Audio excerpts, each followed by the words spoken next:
Hello students, my name is Rohit Gupta, your chemistry mentor. हमारा chapter चल रहा है केमिकल रिएक्शन एंड इक्वेशन, और ये आज लास्ट लेक्चर होने वाला है जो आज हम डिस्कस करने वाले हैं।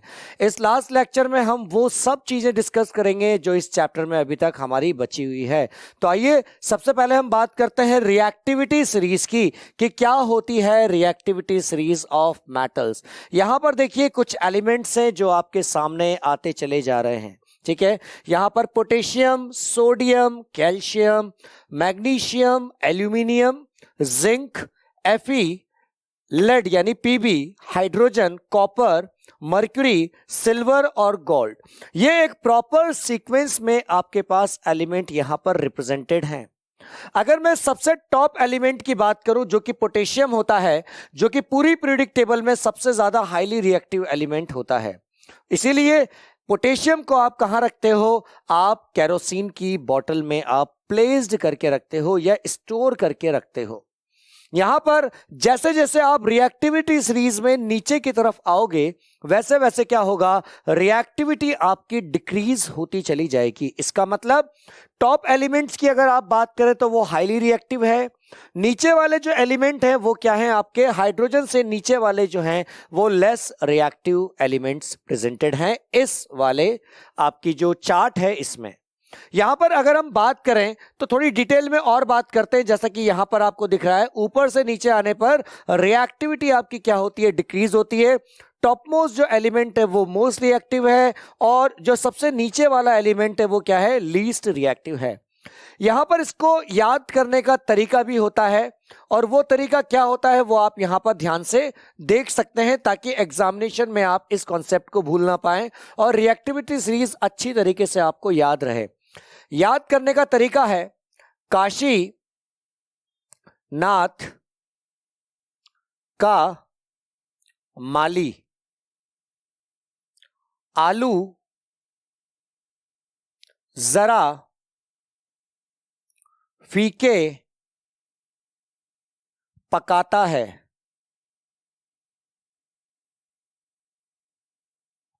कौन है आगे आओ। इस तरीके से भी हम यहां पर रिएक्टिविटी सीरीज को याद कर सकते हैं। यहां पर आप ध्यान दें, पोटेशियम यानी काशी, सोडियम यानी नाथ, क्योंकि सोडियम को कैसे लिखा जाता है? Na लिखा जाता है, इसलिए नाथ बोला है। Ca यानी कैल्शियम का, मैग्नीशियम यानी माली, एल्यूमिनियम यानी आलू, जिंक यानी क्या होता है? जरा, Fe, देखो आयरन को क्या लिखते हैं? Fe यानी फेरस, इसलिए हमने आयरन को क्या लिखा है? फीके, पकाता है, पकाता है। फिर उसके बाद कौन है आगे आओ, आगे आओ यानी कौन है।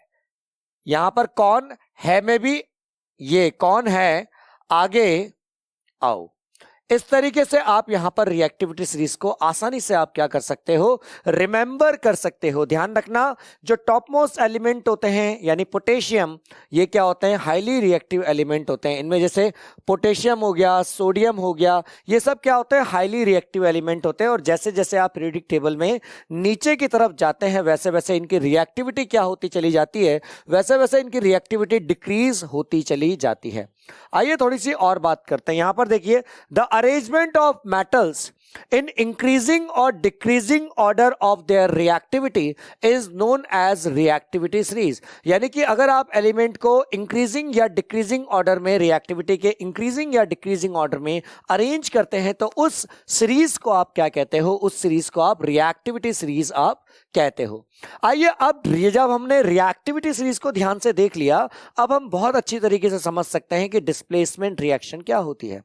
डिस्प्लेसमेंट रिएक्शन में हाईली रिएक्टिव जो एलिमेंट होता है वो लेस रिएक्टिव एलिमेंट को डिस्प्लेस कर देता है, यानी उसकी पोजीशन से हटा देता है। आइए इसको समझते हैं एक एग्जांपल के थ्रू। मान लीजिए एक कंपाउंड हमने लिया AB और इसकी रिएक्शन हमने C के साथ कराई, तो क्या हुआ? A जो है वो बना और इसके साथ साथ CB बन गया, या फिर आप इसको BC भी कह सकते हो। यहां पर हाईली रिएक्टिव एलिमेंट ने क्या करा है? लेस रिएक्टिव एलिमेंट को डिस्प्लेस कर दिया है। यहां पर देखिए, when a more reactive element remove another element having less reactivity from its compound, then these types of reactant और reaction is known as displacement reaction. तो इस तरह की रिएक्शन को आप क्या कहते हो? इस तरह की रिएक्शन को आप डिस्प्लेसमेंट रिएक्शन कहते हो। आइए एक एग्जांपल लेते हैं। यहां पर देखिए हमारे पास क्या क्या है, एक एपरेटस पूरा हमारा अरेंज है, और यहां पर हमने सैंड पेपर लिया और यहां पर हमने नेल ली। अब हमने क्या किया, ध्यान से देखिए। यहां पर क्या है, यहां पर हमारा जो सॉल्यूशन है दोनों तरफ वो कॉपर सल्फेट का सॉल्यूशन है।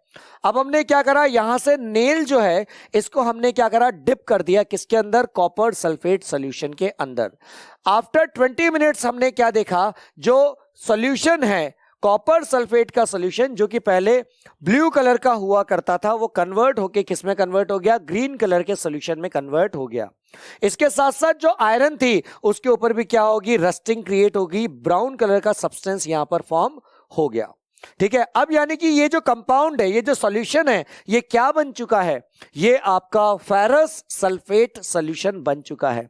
पहले ये कॉपर सल्फेट का सॉल्यूशन था, यानी ब्लू कलर था। अब आप देखिए ये कॉपर सल्फेट का ब्लू कलर है, और जब आपने इसके अंदर आयरन को डाला तो इसका कलर क्या हो गया, ग्रीन हो गया। इसका मतलब इसका कलर क्या हो गया, चेंज हो गया। मतलब कि एक नए तरह का सब्सटेंस या सॉल्यूशन आपका तैयार हुआ है, और वो सॉल्यूशन कौन सा है, वो सॉल्यूशन फेरस सल्फेट आपका सॉल्यूशन है। आइए रिएक्शन देखते हैं।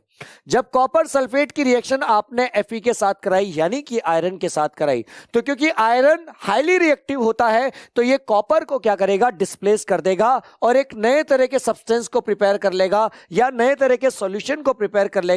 वो कौन सा होगा, वो होगा FeSO4, और कॉपर आपका अलग हो जाएगा। ठीक है, यहां पर आप रिएक्टिविटी सीरीज में ध्यान से देख सकते हैं, ये वही रिएक्टिविटी सीरीज है जो हमने इसके पहले डिस्कस करी थी। यहां पर देखिए आप, आयरन जो है वो इस जगह पर है जबकि कॉपर ऊपर है, यानी आयरन जो है, ध्यान से देखिए, आयरन ये वाला है और कॉपर देखो ये वाला। अब इसमें आपको पता है कि आयरन जो है वो हाईली रिएक्टिव है, इसलिए ये कॉपर को क्या कर रहा है, डिस्प्लेस कर रहा है। शायद आपको समझ में आ गया होगा। आइए आगे बात करते हैं। मान लीजिए एक दूसरा एग्जांपल ले रहे हैं कि जिंक की रिएक्शन अगर मैं कॉपर सल्फेट के साथ कराता हूं, तो सबसे पहली बात, क्या ये रिएक्शन रन होगी? तो हम यहां पर इस चीज को समझेंगे कि जिंक कहां पर प्लेस करता है। जिंक हमारा प्लेस करता है इस जगह पर, जबकि कॉपर नीचे प्लेस करता है। तो नो डाउट जिंक जो है वो कॉपर को क्या कर सकता है, डिस्प्लेस कर सकता है, यानी कि क्या बना लेगा, जिंक सल्फेट बन जाएगा सॉल्यूशन, और कॉपर यहां से क्या हो जाएगा, डिस्प्लेस हो जाएगा। देखिए जिंक सल्फेट बना और कॉपर यहां से क्या हो गया, डिस्प्लेस हो गया। ऐसा यहां क्यों हुआ, क्योंकि यहां पर देखिए जिंक ऊपर है और कॉपर कहां है, नीचे है। तो यानी अपर जो एलिमेंट है वो लोअर एलिमेंट को क्या कर सकता है, डिस्प्लेस कर सकता है। यहां पर जिंक ने डिस्प्लेस कर दिया किसको, कॉपर को। क्यों, क्योंकि वो हाईली रिएक्टिव था। आइए एक और रिएक्शन लेते हैं। मान लीजिए लेड की रिएक्शन हम किसके साथ कर रहे हैं, CuCl2 के साथ कर रहे हैं। अब ध्यान से देखिए, लेड हमारा कहां आता है, लेड हमारा यहां आता है, और कॉपर हमारा इसके जस्ट नीचे आता है।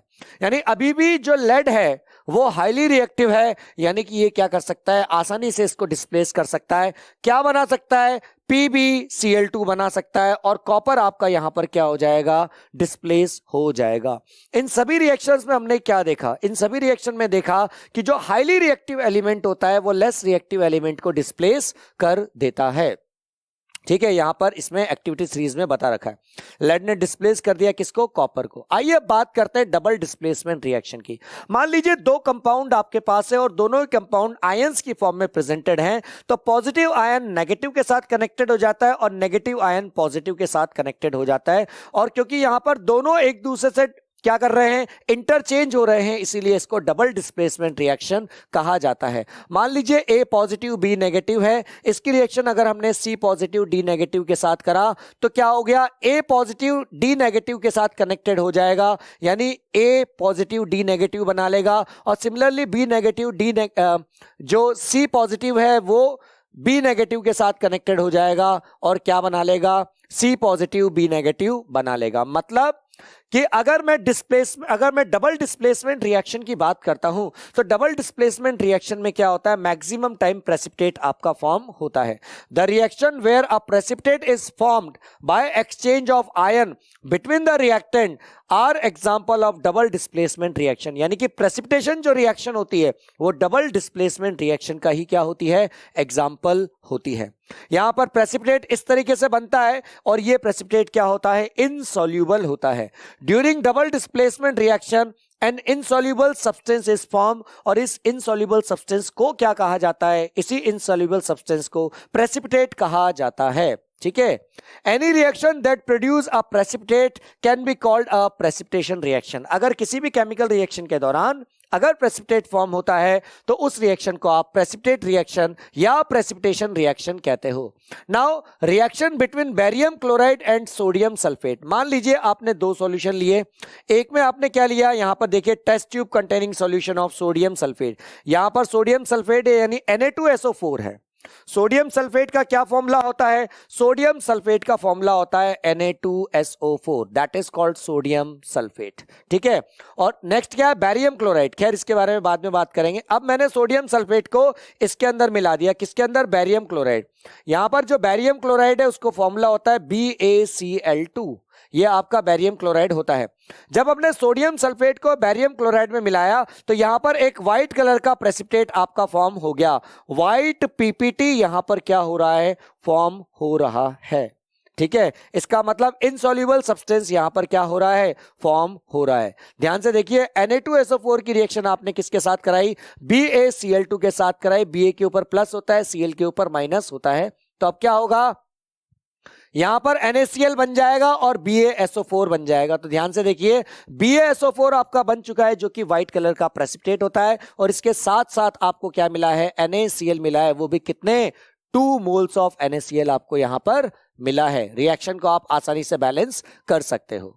इसके अलावा देखिए, बैरियम सल्फाइड अगर हम लेते हैं तो बैरियम सल्फाइड की रिएक्शन अगर मैं जिंक सल्फेट के साथ कराता हूं तो ध्यान से देखिए, बैरियम प्लस का है, सल्फेट क्या है, नेगेटिव है। तो यहां क्या होगा, ये जो Ba है ये SO4 के साथ यानी कि BaSO4 बन जाएगा, और यहां से ZnS आपका क्या हो जाएगा, फॉर्म। यहां पर रिएक्शन देखिए क्या हुआ, BaSO4 आपका बन गया, ये भी आपका व्हाइट कलर का PPT होता है, और इसके साथ आपको क्या मिला है, इसके साथ आपको ZnS आपको मिला है, जिसको हम जिंक सल्फाइड कहते हैं।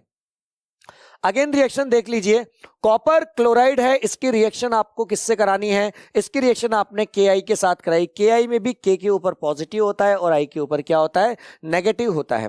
तो अब क्या होगा, यहां पर पॉजिटिव नेगेटिव के साथ कनेक्टेड हो जाएगा, और नेगेटिव किसके साथ कनेक्टेड हो जाएगा, पॉजिटिव के साथ कनेक्टेड हो जाएगा। यानी यहां CuI2 आपको मिल जाएगा और यहां ट्वाइस ऑफ KCl आपको मिल जाएगा। देखिए जरा रिएक्शन लाइन के बाद क्या हुआ, यहां पर आपको CuIT यानी क्यूप्रिक आयोडाइड आपको मिला, जो कि एक ब्राउन PPT होता है, और इसके साथ साथ आपको क्या मिल गया, इसके साथ साथ आपको KCl मिला। रिएक्शन बैलेंस नहीं है, रिएक्शन को बैलेंस करने के लिए आप यहां पर 2 लगा सकते हो। ठीक है, यहां पर आपने 2 लगाया तो यहां पे 2 लगाया तो रिएक्शन आपकी बैलेंस हो गई। मतलब आपने क्या कहा कि precipitate is symbolised by an arrow pointing downward. जब भी आपका प्रेसिपिटेट बनता है तो आप इसको डाउनवर्ड एरो में आप क्या कर सकते हो, रिप्रेजेंट करते हो, क्योंकि प्रेसिपिटेट हमेशा क्या करता है, सॉल्यूशन में सेटल डाउन हो जाता है, जबकि गैस क्या होती है, गैस हमेशा अप डायरेक्शन में रहती है, इसलिए इसको अपवर्ड पॉइंटिंग एरो के थ्रू क्या किया जाता है, रिप्रेजेंट किया जाता है। आइए बात करते हैं ऑक्सीडेशन एंड रिडक्शन रिएक्शन की। तो भाई ऐसी रिएक्शन जिसमें ऑक्सीडेशन और रिडक्शन साइमल्टेनियस प्रोसेस होता है तो उस रिएक्शन को तो हम रेडॉक्स रिएक्शन कहते हैं। मगर रेडॉक्स रिएक्शन को पढ़ने से पहले सबसे पहले हमें यह समझ में आना चाहिए कि ऑक्सीडेशन और रिडक्शन का मतलब क्या होता है। तो सबसे पहले बात करते हैं ऑक्सीडेशन की। देखिए यहां पर हमने क्या करा, यहां पर कॉपर पाउडर है, ये चाइना डिश, देन इसके बाद वायर गेज है जिसके ऊपर ये चाइना डिश रखी हुई है, ये ट्राइपॉड है और ये बर्नसन बर्नर है। अब हमने क्या करा, इसको हीट प्रोवाइड करना चालू करा। जब हमने इसको हीट प्रोवाइड करना चालू करा तो क्या हुआ, ये ब्लैक कलर का हो गया, यानी कॉपर ऑक्साइड यहां क्या हो गया, फॉर्म हो गया। मतलब कि अगर कॉपर की रिएक्शन अगर हम ऑक्सीजन के साथ करते हैं तो क्या बन जाता है, कॉपर ऑक्साइड बन जाता है। इसको हमने बैलेंस कर लिया। अब यहां पर ध्यान से देखिए क्या हुआ, copper is gaining oxygen to form copper oxide. एक ऐसी रिएक्शन जिसमें ऑक्सीजन का क्या होता है, एडिशन होता है। क्या होता है, ऑक्सीजन का क्या होता है, एडिशन होता है। उसको हम क्या कहते हैं, उसको हम ऑक्सीडेशन रिएक्शन कहते हैं। तो यहां पर आप देखिए कॉपर ने ऑक्सीजन को क्या करा है, गेन करा है और कॉपर ऑक्साइड बनाए, इसीलिए हम इसको क्या कह रहे हैं, this is the example of oxidation reaction. आइए बात करते हैं नेक्स्ट रिएक्शन की। C2H5OH जिसको हम इथाइल अल्कोहल कहते हैं, इसकी रिएक्शन हमने सोडियम के साथ कराई तो क्या हुआ, यहां पर C2H5ONa आपको बन गया। इसको बोलते हैं सोडियम इथॉक्साइड। क्या कहते हैं इसको, सोडियम इथॉक्साइड। और इसके साथ क्या बना, हाइड्रोजन गैस यहां पर फॉर्म हो गई। अगर आप ध्यान से इसको बैलेंस करेंगे तो वहां 2 लगा दीजिए, यहां 2 लगा दीजिए, तो रिएक्शन आपकी बैलेंस हो जाएगी। 2 2 2 लगा दिए। अच्छा अब देखिए ethyl alcohol has lost hydrogen. यहां पर देखिए इथाइल अल्कोहल यानी C2H5OH था। अब यहां पर क्या बना, यहां से यहां अगर आप फोकस करें इस जगह, तो यहां पर देखिए C2H5OH था, तो यहां पर ये जो H है वो रिमूव हो गया और इसकी जगह क्या आ गया, Na यहां पर आ गया। यानी कि रिमूवल ऑफ हाइड्रोजन, ये भी क्या होता है, ऑक्सीडेशन होता है। हमने क्या सीखा, हमने सीखा कि addition of oxygen, addition of oxygen ये आपका क्या होता है, ऑक्सीडेशन। और रिमूवल ऑफ हाइड्रोजन ये भी क्या होता है, ऑक्सीडेशन।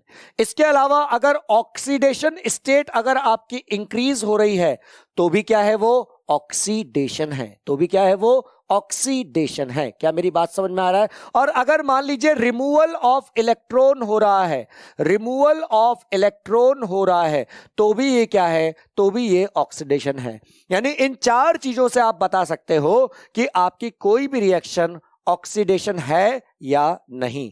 आइए अब आगे हम बात करते हैं इसको ध्यान से, ध्यान से देखिए। अब क्या हुआ, यहां पर हाइड्रोजन है, ये हाइड्रोजन क्या हो गया, रिमूव हो गया और इसकी जगह Na आ गया। Hence oxidation is the gain of oxygen और लॉस ऑफ हाइड्रोजन। यहां पर 2 ही पॉइंट बता रखे हैं, 2 पॉइंट मैंने एडिशनल में बताए, वो भी आपको क्या करना है, याद करना है। आइए बात करते हैं रिडक्शन की। रिडक्शन जो होता है वो ऑक्सीडेशन का जस्ट अपोजिट होता है। मतलब एक ऐसी रिएक्शन जिसमें क्या हो, एडिशन ऑफ हाइड्रोजन हो जाए। एडिशन ऑफ हाइड्रोजन अगर है तो वो रिएक्शन रिडक्शन है, या फिर क्या हो जाए, रिमूवल ऑफ ऑक्सीजन हो तो भी ये रिएक्शन क्या है, रिडक्शन है। थर्ड पॉइंट, अगर गेनिंग ऑफ इलेक्ट्रॉन की बात करें तो भी ये क्या है, रिडक्शन। और फोर्थ पॉइंट, अगर ऑक्सीडेशन स्टेट या ऑक्सीडेशन नंबर अगर आपका डिक्रीज हो रहा है तो भी ये क्या है, रिडक्शन है। यहां पर हमने जस्ट उल्टा लिखा है, किससे, ऑक्सीडेशन से। तो यह 4 पॉइंट क्या बताते हैं, ये 4 पॉइंट्स रिप्रेजेंट करते हैं कि आपकी रिएक्शन जो है वो रिडक्शन रिएक्शन है। आइए अब आगे बात करते हैं विद एग्जांपल्स। मान लीजिए कार्बन की रिएक्शन आपने किसके साथ कराई, हाइड्रोजन के साथ आपने रिएक्शन कराई और क्या बना लिया, मीथेन बना लिया। आप रिएक्शन को बैलेंस कर सकते हो, यहां 2 लगा दोगे तो क्या बन जाएगा, मीथेन। अब यहां पर एडिशन ऑफ हाइड्रोजन हो रहा है, पहले सिंगल कार्बन था मगर कार्बन ने हाइड्रोजन के साथ रिएक्शन करा तो क्या बन गया, CH4 बन गया। यानी addition of hydrogen is known as reduction. यहां पर हाइड्रोजन का गेन हो रहा है इसलिए क्या है, रिडक्शन है। आइए इसको रिएक्शन को बैलेंस कर लिया। मान लीजिए O3 है, ओजोन का क्या हो रहा है भाई, O2 और ये क्या टूटा है, O में टूटा है। O को हम क्या बोलते हैं, नेसेंट ऑक्सीजन। अब देखिए यहां पर रिमूवल ऑफ ऑक्सीजन हो रहा है। अगर किसी रिएक्शन में रिमूवल ऑफ ऑक्सीजन होता है तो भी वो क्या होता है, तो भी वो रिडक्शन कैटेगरी में आता है। ये चीज ऑलरेडी मैं आपको बता चुका हूं। Reduction is the loss of oxygen और गेन ऑफ हाइड्रोजन। ठीक है, या तो लॉस ऑफ ऑक्सीजन होगा या गेन ऑफ हाइड्रोजन होगा। इन्हीं 2 पॉइंट को आप रिडक्शन कहते हैं। तो आइए अब जब हमने ऑक्सीडेशन और रिडक्शन बहुत अच्छी तरीके से पढ़ लिया है तो अब हम समझ सकते हैं कि एक्चुअली रेडॉक्स रिएक्शन क्या होती है। एक ऐसी chemical reaction, a chemical reaction in which oxidation and reduction process are run simultaneously is known as redox reaction। यानी एक ऐसी रिएक्शन जिसमें ऑक्सीडेशन और रिडक्शन दोनों प्रोसेस साइमल्टेनियसली होते हैं तो उस रिएक्शन को आप रेडॉक्स रिएक्शन कहते हो। When the oxidation and reduction takes place simultaneously in a given chemical reaction then it is known as redox reaction। जैसे फॉर एग्जांपल कॉपर ऑक्साइड की रिएक्शन अगर आपने हाइड्रोजन के साथ कराई तो क्या हुआ, कॉपर बना और इसके साथ साथ वाटर बन के तैयार हो गया। अब यहां पर ध्यान से देखिए कि कॉपर से आप इस तरफ आइए और यहां से आप इस तरफ आइए। अब यहां पर ध्यान से देखेंगे तो यहां पर H2 है और यहां पर H2O है। इसका मतलब क्या हो रहा है, इस वाली नीचे वाली रिएक्शन में एडिशन ऑफ ऑक्सीजन हो रहा है, और अगर एडिशन ऑफ ऑक्सीजन होता है तो वो ऑक्सीडेशन रिएक्शन कहलाता है। इसका मतलब ये क्या हो रहा है, ऑक्सीडेशन हो रहा है। ठीक है, अब ऊपर वाली रिएक्शन देखिए, यहां पर कॉपर ऑक्साइड है और कॉपर ऑक्साइड से सिर्फ कॉपर बन रहा है, यानी रिमूवल ऑफ ऑक्सीजन हो रहा है, और रिमूवल ऑफ ऑक्सीजन का मतलब क्या होता है, रिडक्शन होता है। यानी ये रिएक्शन एक ऐसा एग्जांपल है जिसमें क्या हो रहा है, जिसमें ऑक्सीडेशन भी हो रहा है और रिडक्शन भी हो रहा है। आप यहां पर ध्यान से देखिए, अगर मैं यहां से यहां बात करूं तो क्या हो रहा है, O2 लॉस्ट हो रहा है, ठीक है, इसका मतलब रिडक्शन। और अगर मैं यहां से यहां बात करूं, O2 गेन हो रहा है या ऐड हो रहा है, इसका मतलब क्या है, ये ऑक्सीडेशन है। तो यहां पर CuO is changing to Cu, oxygen is being removed from CuO, copper oxide is being reduced to copper, यानी कॉपर ऑक्साइड क्या हो रहा है, किसमें कन्वर्ट हो रहा है, कॉपर में कन्वर्ट हो रहा है। जबकि यहां पर बात करें H2 is changing to H2O, H2 जो है वो चेंज हो रहा है H2O में, इसका मतलब एडिशन ऑफ ऑक्सीजन हो रहा है, एडिशन ऑफ ऑक्सीजन हो रहा है, oxygen is being added to hydrogen, इसका मतलब hydrogen is being oxidise to water, यानी हाइड्रोजन क्या कर रहा है, वाटर को ऑक्सीडाइज कर रहा है। ठीक है, बिल्कुल सिंपल सी बात। आगे बढ़ते हैं, यहां पर ध्यान से कुछ चीज देखिए, ये जो कॉपर ऑक्साइड है तो CuO gives oxygen for oxidation, इसका मतलब ये क्या हो गया, ये ऑक्सीडाइजिंग एजेंट हो गया। क्या हो गया, ये ऑक्सीडाइजिंग एजेंट हो गया।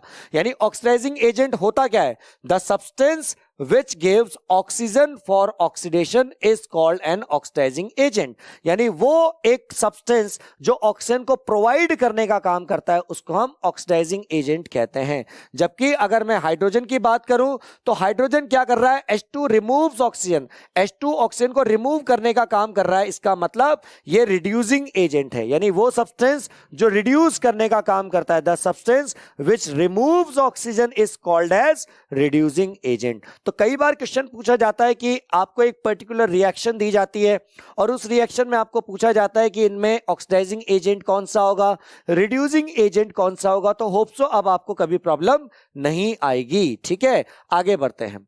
मान लीजिए BaSO4 की रिएक्शन अगर हम करा देते हैं कार्बन के साथ तो क्या बनेगा, BaS यानी बैरियम सल्फाइड बन जाएगा और इसके साथ साथ कार्बन मोनोऑक्साइड बनेगा। रिएक्शन को बैलेंस आप आसानी से कर सकते हैं, यहां 4 लगाया, यहां 4 लगाया। बैरियम सल्फेट से बैरियम की तरफ अगर हम बात करें तो यहां पर क्या हो रहा है, O2 का लॉस्ट हो रहा है। यहां पे देखिए ऑक्सीजन है, यहां पर नहीं है। और ऐसी रिएक्शन जिसमें ऑक्सीजन का लॉस्ट होता है तो उसको आप क्या कहते हैं, उसको आप रिडक्शन कहते हो। क्या कहते हैं उसको आप, रिडक्शन।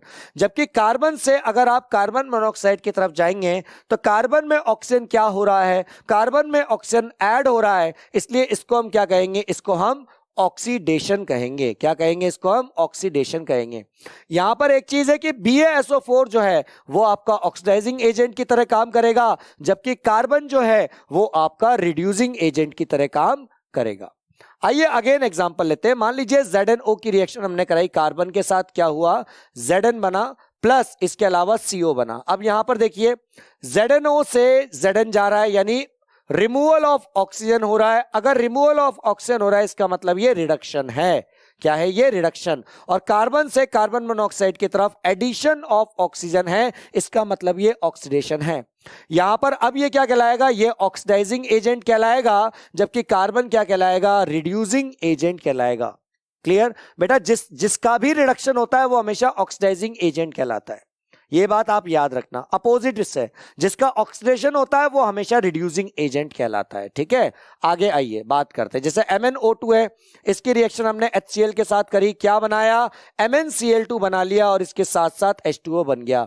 अब अगर हम बात करते हैं यहां पर MnO2 की, तो यहां देखिए ऑक्सीजन है, यहां ऑक्सीजन नहीं है, यानी रिमूवल ऑफ ऑक्सीजन हो रहा है, और रिमूवल ऑफ ऑक्सीजन हो रहा है तो ये क्या है, रिडक्शन है। जबकि यहां पर देखिए, यहां पर आपका HCl में ऑक्सीजन क्या हो रहा है, ऐड हो रहा है, यानी ये प्रोसेस आपका क्या है, ये प्रोसेस आपका ऑक्सीडेशन है। इसके साथ साथ Cl2 भी यहां बन जाएगा। ध्यान से देखिए, रिएक्शन को बैलेंस आप आसानी से कर सकते हो। तो यहां से यहां में क्या हो रहा है, रिडक्शन हो रहा है। अगर यहां रिडक्शन हो रहा है तो ये क्या कहलाएगा, ऑक्सीडाइजिंग एजेंट कहलाएगा। जबकि यहां से यहां में क्या हो रहा है, HCl से H2O में एडिशन ऑफ ऑक्सीजन हो रहा है। एडिशन ऑफ ऑक्सीजन का मतलब ऑक्सीडेशन होता है, यानी कि जो HCl है वो क्या कहलाएगा, रिड्यूसिंग एजेंट कहलाएगा। ठीक है, ये क्या कहलाएगा, ऑक्सीडाइजिंग एजेंट, और ये क्या कहलाएगा, रिड्यूसिंग एजेंट। ठीक है, आइए अब आगे चलते हैं। क्या दिख रहा है आपको, बहुत सारी नेल्स आपको दिख रही है। ये नेल्स बिल्कुल क्लीन नेल्स हैं, जबकि यहां पर बात करोगे, यहां पर नेल्स का कलर क्या हो चुका है, पूरी तरीके से चेंज हो चुका है। बस इसी प्रोसेस को हम क्या कहते हैं, इसी प्रोसेस को हम कोरोजन कहते हैं। क्या कहते हैं इसको हम, कोरोजन। आइए समझते हैं कि कोरोजन होता क्या है। The slow process of decay और destruction of metals due to the effect of air.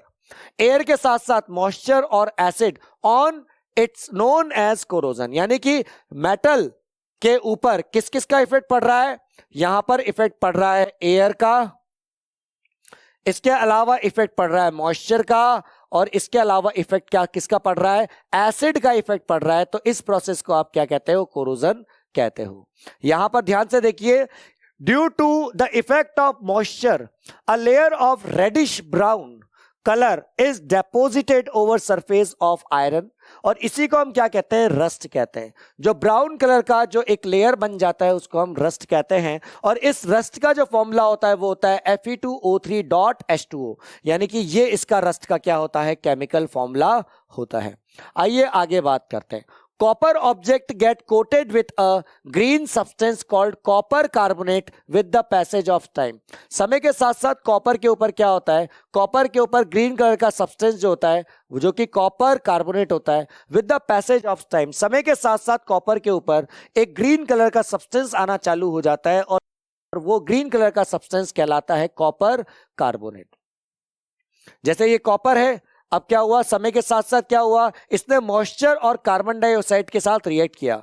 जब रिएक्ट किया तो क्या हुआ, यहां पर इस तरह का ग्रीन कलर का सब्सटेंस आपका यहां पर बनना तैयार हो जाता है, और ये ग्रीन कलर का जो सब्सटेंस होता है वो कहलाता है कॉपर कार्बोनेट कहलाता है। क्या कहलाता है, ये कॉपर कार्बोनेट कहलाता है। आइए, कॉपर की रिएक्शन हम किसके साथ कर रहे हैं, मॉइस्चर के साथ कर रहे हैं, तो यहां पर ग्रीन कलर का सब्सटेंस बन गया जो कि कॉपर कार्बोनेट है।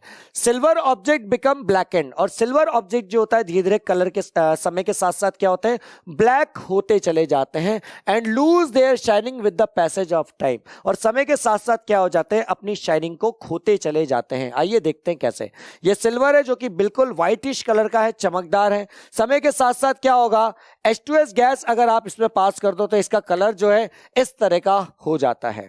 ठीक है, इस तरह का कलर यहां पर हो जाता है। अब इसको ध्यान से देखिए, क्या this happen due to the reaction of silver with hydrogen sulphide. ऐसा क्यों होता है, क्योंकि यहां पर सिल्वर जो है वो हाइड्रोजन सल्फाइड के गैस के साथ रिएक्ट कर लेती है, किसके प्रेजेंस में, एटमॉस्फेयर की प्रेजेंस में, क्योंकि जो हाइड्रोजन सल्फाइड होती है वो एटमॉस्फेयर में प्रेजेंटेड होती है। तो जो सिल्वर होती है वो हाइड्रोजन सल्फाइड के साथ रिएक्ट करके अपने सरफेस के ऊपर ब्लैक कलर के सब्सटेंस को फॉर्म करना स्टार्ट कर देती है। क्या दिख रहा है डायग्राम, यस। अब हम बात करने वाले हैं रेंसिडिटी की। रेंसिडिटी की आपने देखा होगा, कभी कभी फ्रिज में कोई चीज रखी रहती है या बाहर कोई चीज रखी रहती है तो उसमें स्मेल आना चालू हो जाती है, अनवांटेड स्मेल आना चालू हो जाती है। जो अनवांटेड स्मेल होती है इसे ही हम क्या कहते हैं, रेंसिडिटी कहते हैं। अब इस रेंसिडिटी को कैसे रिमूव किया जा सकता है, इसके बारे में हम बात यहां पर करने वाले हैं। When oil and fats are oxidized, जब किसी भी सब्सटेंस के अंदर या फूड के अंदर जो ऑयल्स होते हैं और फैट्स होते हैं जब वो ऑक्सीडाइज होते हैं और even allowed to stand for a long time, या लंबे समय तक उनको एज इट इज छोड़ दिया जाता है, तो क्या हो जाते हैं, वो रेंसिड हो जाते हैं, यानी कि वो खराब हो जाते हैं, वो खराब हो जाते हैं। Food smell fall and it's taste change. अब इस रेंसिड की वजह से क्या होता है, फूड के अंदर से स्मेल आनी चालू हो जाती है और उसका जो टेस्ट होता है वो क्या हो जाता है, खराब हो जाता है। इसीलिए हम क्या करते हैं, जितने भी फूड होते हैं उनको एयर टाइट कंटेनर में स्टोर करके रखते हैं। जो भी आप वेफर्स वगैरह खाते हैं वो सब सील पैक जो पॉलीथीन्स होती है उनमें आती है, यानी फिर कोई भी जो चीज जो खराब होने वाली है वो हमेशा एयर टाइट कंटेनर में आती है ताकि वो रिएक्ट नहीं कर पाए एयर के साथ। अब यहां पर देखिए कि आप रेंसिडिटी को कैसे प्रिपेयर कर सकते हो या कैसे उसको आप प्रिवेंट कर सकते हो। सबसे पहले कि कोई भी जो फूड होता है उसको आप क्या करें, एयर टाइट कंटेनर में हमेशा स्टोर करके रखें। सेकेंड पॉइंट क्या होता है आइए समझते हैं। Chips are stored in nitrogen as nitrogen is least reactive. अब जो आपके चिप्स होते हैं उसको आप नाइट्रोजन एनवायरनमेंट में रख सकते हो क्योंकि नाइट्रोजन जो होती है वो फूड के साथ ज्यादा रिएक्टिव नहीं होती है। इसके अलावा antioxidants are used to prevention oxidation for food containing fats and oil. इसके अलावा एंटीऑक्सीडेंट्स को आप डाल सकते हो जिससे फूड आपका एक प्रॉपर टाइम तक रन हो जाए, यानी कि वो जल्दी खराब ना हो। Foods are also stored in refrigerator. अगर मान लीजिए लगता है आपको कि फूड खराब हो सकता है तो आप उसको रेफ्रिजरेटर में रख सकते हो, इससे भी उस फूड की जो लाइफ होती है वो इंक्रीज हो जाती है। इसके अलावा it is also advise to store food away from sunlight. ये बोला जाता है कि सनलाइट की प्रेजेंस में आप किसी भी फूड को ना रखें, as sunlight can increase the rate of reaction, क्योंकि सनलाइट क्या करती है, रेट ऑफ रिएक्शन की वैल्यू को इंक्रीज कर देती है। So this was your lecture dear student. मिलते हैं बहुत जल्दी नेक्स्ट चैप्टर में, तब तक thank you so much for watching this video.